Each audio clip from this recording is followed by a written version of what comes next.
a nível de modelo econômico, a diferença de Lula e Bolsonaro é praticamente nenhuma. Nenhuma. Esse é o X da questão. Só que aí, veja, pra gente... O efeito prático mesmo dos dois é zero. Exato. O resultado final dos dois é a mesma coisa. Exato.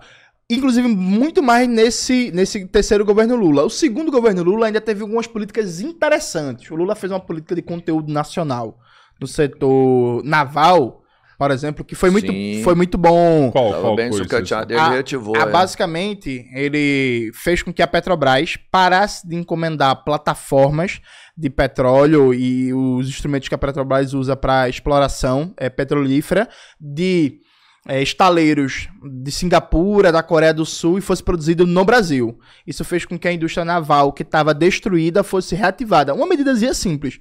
Basicamente dizia assim, a compra governamental, porque a Petrobras é uma empresa pública, compra governamental, ao invés de comprar a plataforma pronta de fora, vai produzir no Brasil. Aqui. Isso fez com que a indústria naval ressurgisse. Então o governo Lula 2 teve medidas interessantes.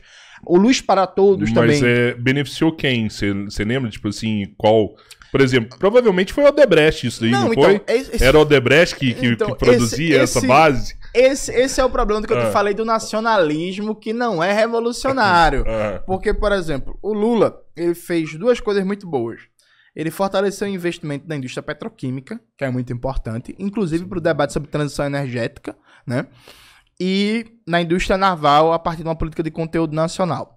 Só que ele faz uma política de conteúdo nacional, ao invés dele fortalecer o setor público, ele pega aquele negócio de grandes campeões nacionais e fortalecendo alguns capitalistas privados, né? Então sim, o Odebrecht ganhou rios de dinheiro. A Braskem ganhou rios de dinheiro, afundou uma cidade, afundou metade de Maceió, e é isso. Ainda assim respingou no trabalhador brasileiro, ainda assim foi bom pro Brasil, melhor do que a outra alternativa. É bom, né? Em termos de massa salarial, o salário na indústria petroquímica, por exemplo, eu peguei os dados do Diese, dados referentes só, se não me falha a memória, só a Bahia.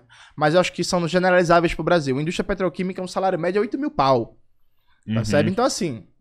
Respingou. Puta salário, tá ligado? Sim, salário massa, enfim. Sim. Comparado com quem trabalha no telemarketing pra ganhar um salário mínimo na escala 6x1 de merda. Sim. Enfim. Mas o interesse principal beneficiou um grupo pequeno de pessoas. Exato. E esse é o problema das medidas de proteção nacional, que não se pergunta a que classe elas vão servir.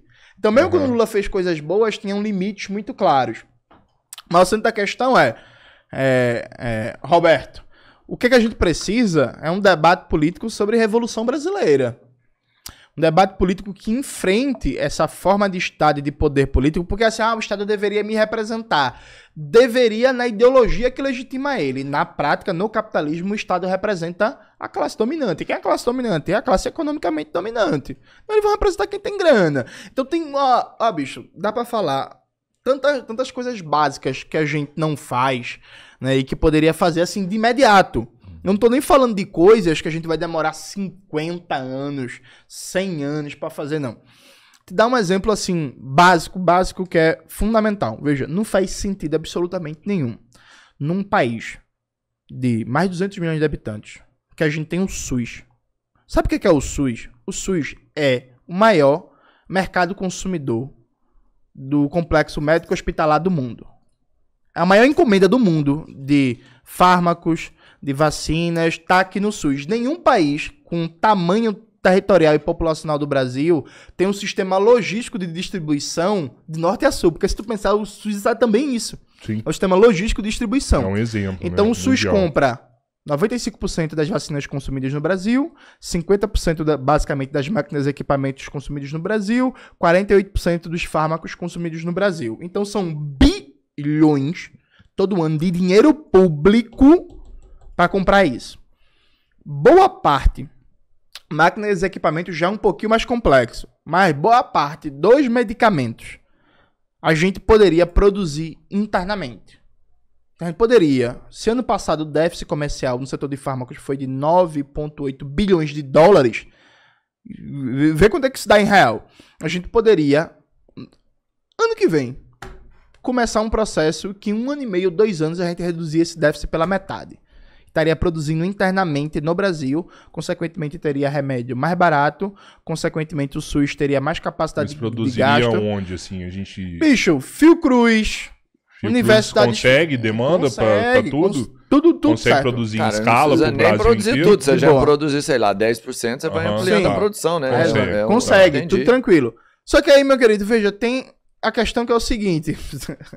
O Brasil é um paraíso de lucro para os laboratórios privados dos Estados Unidos, da União Europeia e, em menor medida, da Índia. Então, assim, é a briga do fim do mundo. É um debate que não é um debate... E aí, vejam, qual é a questão? Aí, por exemplo, se tivesse um debate em algum momento com o Rubão, seria um negócio que eu colocaria. Porque quando traz um debate nacionalista, às vezes, as pessoas não percebem que não dá para você comprar uma briga isolada. Porque essa briga da dependência do setor de fármacos é a mesma briga da dependência do setor petroquímico, que é a mesma briga no setor automobilístico. O Brasil não tem uma marca nacional de carros. Sabe? Sim. Que é a mesma briga, de maneira geral, porque a FHC fez uma presepada outra, canalhazinho, que nunca foi revertida, que ele acabou com o conceito de empresa nacional. Aí a empresa se registra na junta comercial Volkswagen do Brasil. Não existe Volkswagen do Brasil. Como assim o FHC acabou antes? Era como? Na Constituição, você tinha um conceito de empresa nacional e empresa estrangeira. Se você fosse uma empresa nacional, você tinha certas possibilidades tributárias de proteção de mercado, não sei o quê, que a empresa estrangeira não tinha. O FHC acabou com isso. Mas aí foi o Collor, não? Não, foi o FHC. Ele igualou isso. O Collor tentou, mas quem completou foi o FHC. O FHC acabou e é o conceito de empresa. Então é a Volkswagen do Brasil, a Ford do Brasil, a Chrysler do Brasil, a Philco do Brasil, a Apple do Brasil, pelo amor de Deus. Mas ele liberou isso aí para trazer empresas estrangeiras para dentro do Brasil, não? Trazer investimento. Não, isso é conversa fiada. No mercado isso é senso comum. No mercado de 200 mil... Vê, Rodrigo, qual é a empresa que quer estar fora do mercado de 200 milhões de pessoas? Nenhuma. Então pronto, não existe isso de atrair mas elas acabam saindo. Não, elas por conta de políticas, elas podem sair dentro da lógica de planejamento delas. Então, por exemplo, é mais barato fechar essa fábrica aqui para ficar com a fábrica na Argentina e continuar exportando para o Brasil.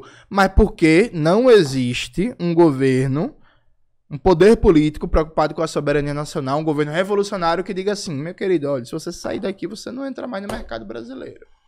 Quer sair? Você sai. Agora você vai perder um mercado de 210 milhões de pessoas. Sai não, porra. Aí, citando de novo a China, um exemplo da China.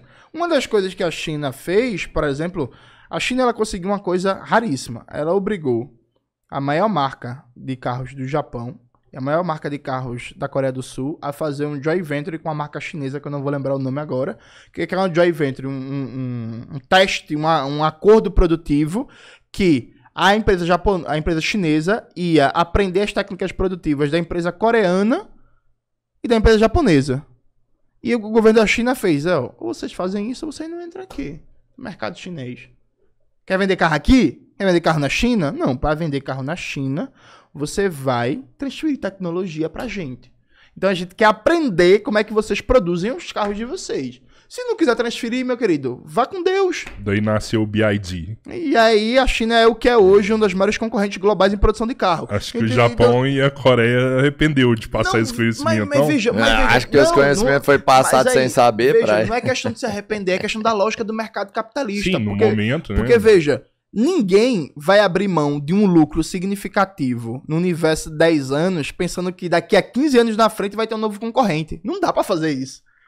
Percebe? Simplesmente você joga, inclusive, com as próprias contradições do capitalismo. Então, hoje, se a gente chegasse pra China, chegasse o Lula, chegasse pro Xi Jinping e dissesse assim, Xi Jinping, o bagulho é o seguinte, voltando pro tema da energia solar, o bagulho é o seguinte, é inaceitável que a produção de placas solares, a gente não tem nada brasileiro. Então, agora é o seguinte, a gente quer 50% da produção no Brasil com transferência tecnológica. E aí, se não for, meu querido, a gente vai, infelizmente... abrir mão disso aí. Criar problema. A gente vai taxar em 30%. Você vai perder esse mercado brasileiro de 210 milhões de consumidores. E se você não quiser, a gente vai conversar com os indianos.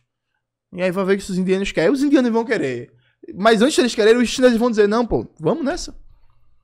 Porque assim, uma das coisas boas que você consegue aproveitar do capitalismo é que o capitalismo é um regime de concorrência. Uhum. Então ninguém vai perder uma oportunidade agora pensando, não, mas daqui a 20 anos, daqui a 15 anos, pode ser que se eu fizer isso agora, eu vou gerar um novo concorrente pra mim. Claro, eles vão fazer pressão, eles vão reclamar, eles vão querer derrubar presidente, vão fazer campanha na mídia. É por isso que você tem que ter uma revolução pra tomar o poder, fazer um planejamento e ter uma capacidade integral de você transformar a estrutura produtiva do país, conectando todos os setores de maneira organizada e planejada, e pensando assim, a gente vai fazer isso aqui, depois isso aqui, isso aqui, isso aqui, e conseguir uma transformação real das condições econômicas do nosso país. Uma revolução do proletário. Do proletariado.